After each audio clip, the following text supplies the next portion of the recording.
एक लड़के का लड़के नाल विआह गुरुद्वारा साहिब तो बाहर किसी कॉमरेडी सिख के कोल गुरु ग्रंथ साहिब का सरूप सी, उत्थे उन्हें फेरे भी कराए ने।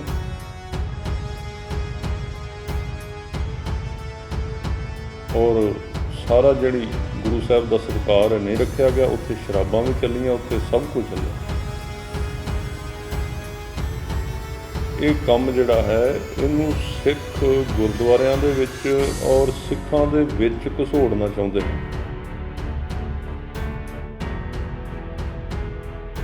यार तुसी गुरु ग्रंथ साहिब नूं एक आसरा लैके तुसी क्राइम करना चाहुंदे हो।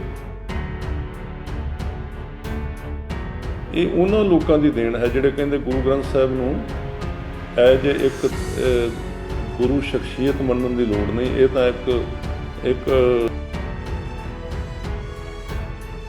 इस वेले इन्हां तस्वीरां ने पूरी दुनिया 'ਚ ਰਹਿੰਦੇ सिख संगत 'ਚ रोस ਦਾ माहौल पैदा कर रखिਆ है। तस्वीरां 'ਚ ਤੁਸੀਂ देख सकते हो कि श्री गुरु ग्रंथ साहिब जी महाराज ਦੀ पावन पवित्र हजूरी 'ਚ ਦੋਵੇਂ ਮੁੰਡੇ, ਜਿਸ 'ਚੋਂ ਇੱਕ ਪੰਜਾਬੀ ਸੰਦੀਪ ਦੋਸਾਂਝ ਅਤੇ ਦੂਜਾ ਡਾਕਟਰ ਸਾਰਥ ਪੂਟੀ ਚੰਦਨ ਦੱਖਣੀ ਭਾਰਤ ਦਾ ਰਹਿਣ ਵਾਲਾ ਦਿਖਾਈ ਦੇ ਰਹੇ ਨੇ, ਲਾਵਾਂ ਲੈ ਰਹੇ ਨੇ। ਇਹ ਵਿਆਹ ਅਮਰੀਕਾ ਦੇ ਸੂਬੇ ਕੈਲੀਫੋਰਨੀਆ ਦੀ ਰਾਜਧਾਨੀ ਸੈਕਰਾਮੈਂਟੋ ਦੇ ਇੱਕ ਹੋਟਲ ਦੇ ਵੱਡੇ ਵਿਹੜੇ 'ਚ ਹੋਇਆ। ਹੁਣ ਤੁਸੀਂ ਸੋਚਦੇ ਹੋਵੋਗੇ ਕਿ ਆਖਿਰ ਇਸ 'ਚ ਗਲਤ ਕੀ ਹੈ ਜਦੋਂ ਅਮਰੀਕੀ ਸਰਕਾਰ ਨੇ ਸਮਲਿੰਗੀ ਵਿਆਹ ਨੂੰ ਮਾਨਤਾ ਦਿੱਤੀ ਹੋਈ ਹੈ। ਜ਼ਰਾ ਆਪਣੇ ਸੋਚ ਦੇ ਘੋੜਿਆਂ ਨੂੰ ਇੱਥੇ ਹੀ ਲਗਾਮ ਦਿਓ ਜਨਾਬ। ਇਹ ਸਰਾਸਰ ਸ੍ਰੀ ਅਕਾਲ ਤਖਤ ਸਾਹਿਬ ਦੇ 1998 ਦੇ ਉਸ ਹੁਕਮਨਾਮੇ ਦੀ ਉਲੰਘਣਾ ਹੈ ਜਿਸ 'ਚ ਆਦੇਸ਼ ਦਿੱਤਾ ਗਿਆ ਸੀ ਕਿ ਪਾਵਨ ਸਰੂਪ ਕਿਸੇ ਵੀ ਹੋਟਲ ਅਤੇ ਮੈਰਿਜ ਪੈਲਸਾਂ 'ਚ ਲਾਵਾਂ ਲਈ ਨਹੀਂ ਲਿਜਾਇਆ ਜਾ ਸਕਦਾ।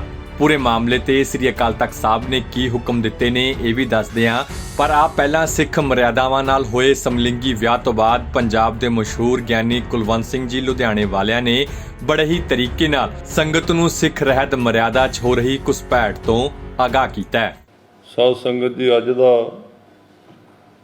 ਇਹ ਵੀਡੀਓ ਬਣਾਉਣ ਦਾ ਜਿਹੜਾ ਮਕਸਦ ਹੈ ਉਹ ਇੱਕ ਨਵਾਂ ਜਿਹੜਾ ਕੰਮ ਚੱਲਿਆ ਹੈ, ਸਮਲਿੰਗੀ ਵਿਆਹ, यानी कि मर्द का मर्द नाल विआह, औरत का औरत नाल विआह है।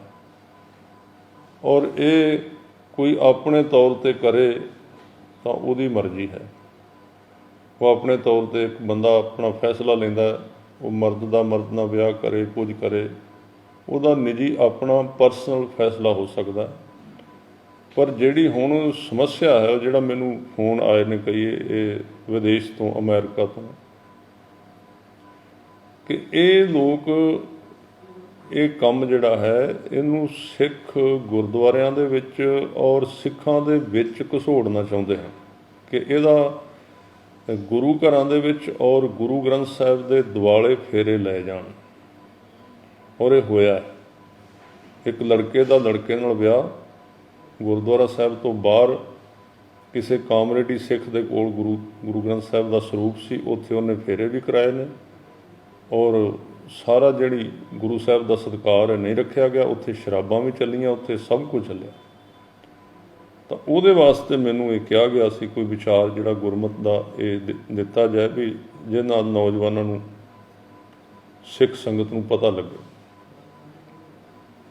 वेखो, पहली गल तो है भी ये दुनिया दे विच शुरू तो लैके कुछ इस तरह के काम होंदे रहे हैं जिन्हां नूं ना कुदरत प्रवान करती है, ना नेचर प्रवान करती है, ना उन्होंने धर्म प्रवान करता है।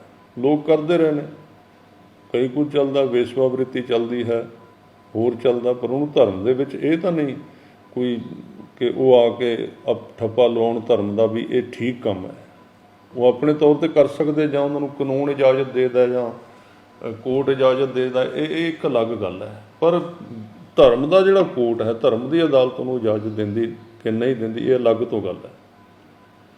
तो जिहड़ा गुरबाणी दे विच साडा ते 10 गुरु साहिब दे टाइम दे उत्ते जिहड़ा उपदेश दिता गया, उहदे विच इस चीज़ की इजाजत नहीं है, क्योंकि ये गैर कुदरती है, अननैचुरली है। मर्द का मर्द दे नाल विआह करना गैर कुदरती है, औरत का औरत नाल करना। भी जदों भाई अकाल पुरख ने मर्द इस्त्री बनाया तो तुसीं उहदे ढंग नाल चलो, पर बंदे ने अज कीता कि सारिया चीज़ां ने तोड़ियां ने। इन्हें तो पशुओं नूं नहीं छड्डिया, और पशु दे विचों एक चों लैके ਤੇ ਦੂਸਰੇ ਨੂੰ ਉਹਦਾ ਹਾਈਬ੍ਰਿਡ ਕਰਤਾ, ਸਬਜ਼ੀਆਂ ਹਾਈਬ੍ਰਿਡ ਕਰ ਦਿੱਤੀਆਂ, ਚੀਜ਼ਾਂ ਤੋੜ ਦਿੱਤੀਆਂ, ਨਸਲਾਂ ਪੈਦਾ ਕੀਤੀਆਂ ਨਵੀਆਂ। ਪਰ ਉਹਦਾ ਜਿਹੜਾ ਨਤੀਜਾ ਹੈ ਉਹ ਸਾਹਮਣੇ ਸਾਡੇ ਆ ਰਿਹਾ ਹੈ। ਕੀ ਨਤੀਜਾ ਹੈ? ਆ ਜਿਹੜੇ ਵਾਇਰਸ ਆ ਰਹੇ ਨੇ, ਕਿਉਂ ਆ ਰਹੇ ਨੇ? ਨਵੇਂ ਤੋਂ ਨਵੇਂ ਬਿਮਾਰੀਆਂ ਆ ਰਹੀਆਂ, ਅਜੇ ਹੋਰ ਆਉਣੀਆਂ, ਜਿਹੜਾ ਕੰਮ ਬੰਦੇ ਨੇ ਫੜਿਆ ਹੋਇਆ।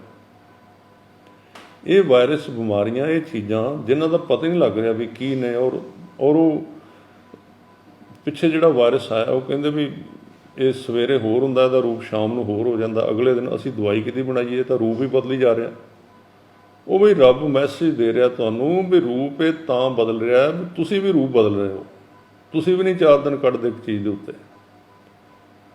ਤੁਹਾਡਾ ਕੋਈ ਥਾਂ ਟਿਕਾਣਾ ਹੋਵੇ ਤੇ ਰੱਬ ਵੀ ਉਸ ਤਰ੍ਹਾਂ ਚੱਲੇ। ਹੁਣ ਉਹ ਕੀ ਕਰੇ? ਉਹਨਾਂ ਤੁਹਾਨੂੰ ਮੈਸੇਜ ਦੇਣਾ ਵੀ ਤੁਸੀਂ ਕੀ ਕਰ ਰਹੇ ਹੋ।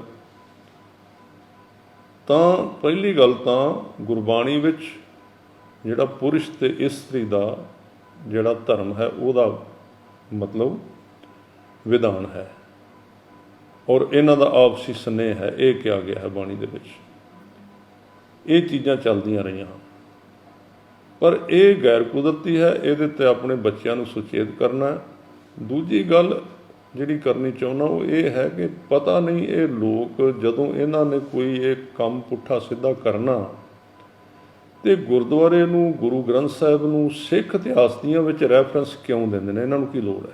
ਤੁਸੀਂ ਆਪਣੇ ਤੌਰ ਤੇ ਕਰਨਾ ਕਰੋ।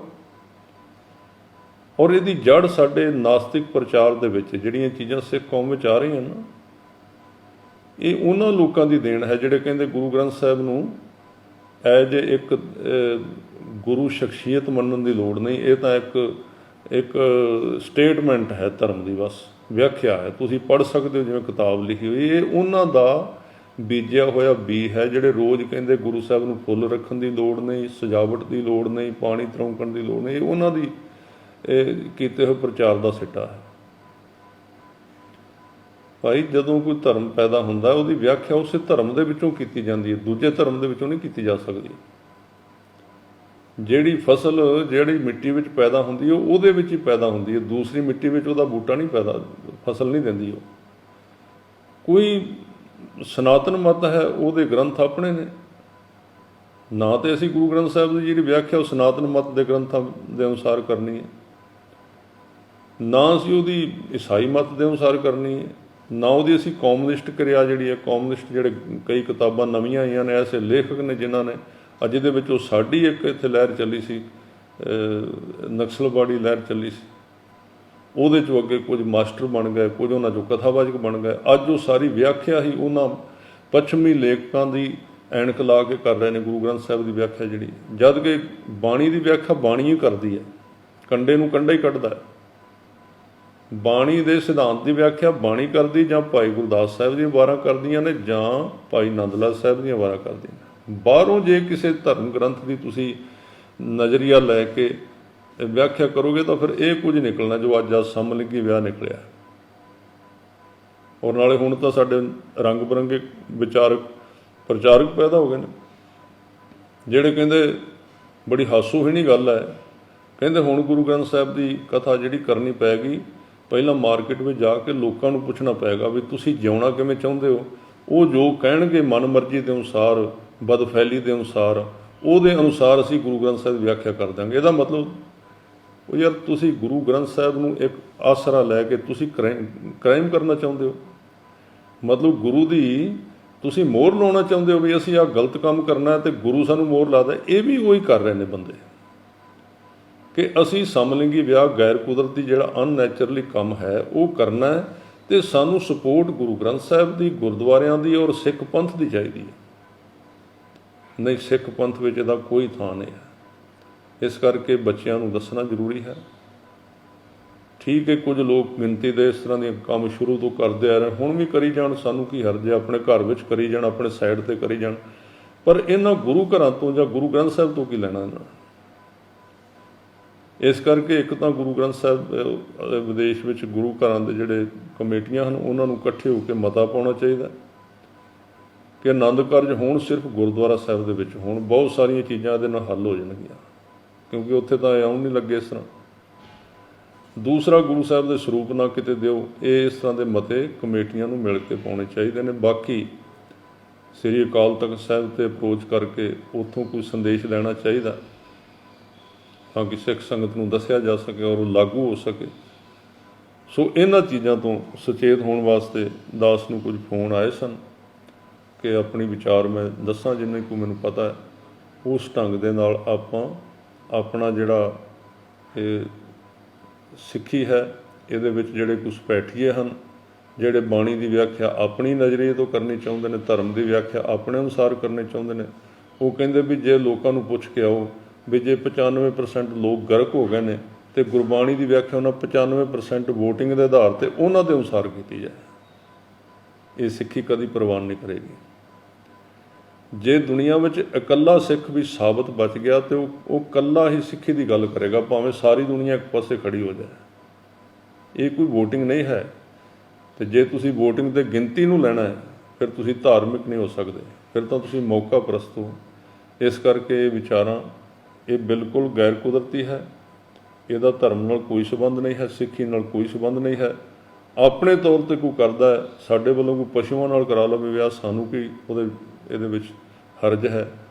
ਪਰ ਜਿਹੜੀ ਪ੍ਰਮਾਤਮਾ ਨੇ ਬਣਾਈ ਸਿਸਟਮ ਹੈ ਉਹਦੇ ਅਨੁਸਾਰ ਸਾਨੂੰ ਚੱਲਣਾ ਇਹ ਕੁਦਰਤੀ ਹੈ। ਪਤੀ ਪਤਨੀ ਦਾ ਜਿਹੜਾ ਸਿਲਸਿਲਾ ਉਹ ਚੱਲ ਰਿਹਾ, ਉਹ ਹੀ ਕਾਮਯਾਬ ਹੈ। ਸਾਰੇ ਢੰਗ ਕਈ ਆਏ ਨੇ, ਕਈ ਮੈਰਿਜ ਦੇ ਕਈ ਤਰੀਕੇ ਆਏ ਨੇ, ਪਰ ਸਾਰੇ ਫੇਲ ਹੁੰਦੇ ਜਾ ਰਹੇ ਨੇ। ਸਿਰਫ ਇੱਕੋ ਹੀ ਲੰਮੇ ਤੌਰ 'ਤੇ ਬਚਦਾ, ਭਾਵੇਂ ਇਹਦੇ ਵਿੱਚ ਕੁੜੱਤਣ ਨੇ, ਭਾਵੇਂ ਇਹਦੇ ਵਿੱਚ ਕਲੀਆ ਕਲੇਸ਼ ਜਾਂ ਕੁਝ ਵੀ ਹੁੰਦਾ, ਪਰ ਲੰਮਾ ਚੱਲਣ ਵਾਲਾ ਇੱਕ ਜਿਹੜਾ ਗ੍ਰਸਥ ਜੀਵਨ ਹੈ ਉਹ ਪਤੀ ਪਤਨੀ ਦਾ, ਪੁਰਸ਼ ਤੇ ਇਸਤਰੀ ਦਾ ਕਨਸੈਪਟ ਬਾਣੀ ਵਿੱਚ ਆਇਆ। ਸੋ ਇਹ ਉਮੀਦ ਹੈ ਆਪ ਜੀ ਜ਼ਰੂਰ ਇਹਦੇ 'ਤੇ ਵਿਚਾਰ ਕਰੋਗੇ। ਵਾਹਿਗੁਰੂ ਜੀ ਕਾ ਖਾਲਸਾ, ਵਾਹਿਗੁਰੂ ਜੀ ਕੀ ਫਤਿਹ। ਪੂਰੇ ਮਾਮਲੇ 'ਚ ਸ੍ਰੀ ਅਕਾਲ ਤਖਤ ਸਾਹਿਬ ਨੇ ਆਦੇਸ਼ ਜਾਰੀ ਕੀਤੇ ਨੇ ਕਿ ਜਿਸ ਵਿਅਕਤੀ ਨੇ ਆਨੰਦ ਕਾਰਜ ਕਰਵਾਏ ਨੇ ਉਸ ਕੋਲੋਂ ਛੇਤੀ ਤੋਂ ਛੇਤੀ ਪਾਵਨ ਸਰੂਪ ਵਾਪਸ ਲੈ ਕੇ ਗੁਰਦੁਆਰੇ ਪਹੁੰਚਾਏ ਜਾਣ। ਉਧਰ ਪੂਰੇ ਮਾਮਲੇ 'ਚ ਅਮਰੀਕਨ ਸਿੱਖ ਗੁਰਦੁਆਰਾ ਪ੍ਰਬੰਧਕ ਕਮੇਟੀ ਦੇ ਕੋਆਰਡੀਨੇਟਰ ਅਤੇ ਮਾਮਲੇ 'ਚ ਸ਼ਿਕਾਇਤਕਰਤਾ ਡਾਕਟਰ ਪ੍ਰਿਤਪਾਲ ਸਿੰਘ ਨਾਲ ਜਦੋਂ ਗੱਲਬਾਤ ਕੀਤੀ ਗਈ ਤਾਂ ਉਹਨਾਂ ਦੱਸਿਆ ਕਿ ਫਿਲਹਾਲ ਸ੍ਰੀ ਅਕਾਲ ਤਖਤ ਸਾਹਿਬ ਦੇ ਹੁਕਮਾਂ ਵਾਲੀ ਕੋਈ ਚਿੱਠੀ ਉਹਨਾਂ ਨੂੰ ਨਹੀਂ ਮਿਲੀ, ਪਰ ਜੋ ਹੁਕਮ ਸ੍ਰੀ ਅਕਾਲ ਤਖਤ ਸਾਹਿਬ ਵੱਲੋਂ ਦਿੱਤੇ ਜਾਣਗੇ ਉਹਨਾਂ ਦੀ ਇਨ ਬਿਨ ਪਾਲਣਾ ਕੀਤੀ ਜਾਏਗੀ। ਪਰ ਫਿਲਹਾਲ ਸ੍ਰੀ ਗੁਰੂ ਗ੍ਰੰਥ ਸਾਹਿਬ ਜੀ ਦੀ ਪਾਕ ਪਵਿੱਤਰ ਹਜ਼ੂਰੀ 'ਚ ਹੋਏ ਇਸ ਸਮਲਿੰਗੀ ਵਿਆਹ ਦੀ ਪੂਰੀ ਦੁਨੀਆ 'ਚ ਖੂਬ ਨਿਖੇਧੀ ਹੋ ਰਹੀ ਹੈ। ਬਿਊਰੋ ਰਿਪੋਰਟ, ਹਕੀਕਤ ਟੀਵੀ ਪੰਜਾਬੀ।